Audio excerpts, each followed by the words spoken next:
Hello সবাইকে। তো সেদিনকার সিনেমার প্রচণ্ড শরীর খারাপ হয়ে গেছিলো, যে এতটাই বাড়াবাড়ি হয়ে গেছিলো ওকে বাধ্য হয়ে আমাকে হসপিটালে নিয়ে যেতে হয়েছিল। আর হসপিটালে গিয়ে দেখি আউটডোর তো বন্ধই হয়ে গেছে, যার জন্য এমার্জেন্সিতে আমাকে দেখাতে হয়েছিল।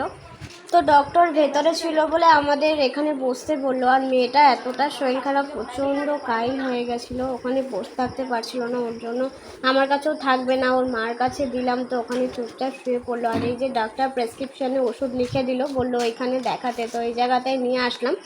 আর এখান দিয়ে একটা ওষুধ দিয়েছিল জ্বরের, আর বাকিগুলো টিক দিয়ে দিচ্ছিলো, ওগুলো বললো বাইরে থেকে কিনতে। আর ওকে বললো ইঞ্জেকশান দেবে, ওখানে বসতে বললো। তো ওকে ইঞ্জেকশান দেওয়াও হয়ে গেছে, এখন মেয়েটা চুপচাপ শুয়ে রয়েছে। তো বললো ওষুধগুলো খাইয়ে তারপরে একবার এসে আউটডোরে দেখিয়ে নিতে। তো একটা গাড়ি ছিল না যে হসপিটাল থেকে বাড়ি যাব, পুরোটা রাস্তায় আমাদের হেঁটে হেঁটে আসতে হয়েছিল। আর এই যে আমরা ওষুধ নিতে এখন চলেও এসেছি, দাদাকে প্রেসক্রিপশান দিয়ে দিয়েছি ওষুধ দেওয়ার জন্য। আর দাদা এখন আমাদের ওষুধ দিচ্ছে, আর ওষুধ কখন কি খাওয়াতে হবে সেটা লিখে দিয়েছে। আর আমাদের ওষুধ নেওয়া কমপ্লিট হয়ে গেছে।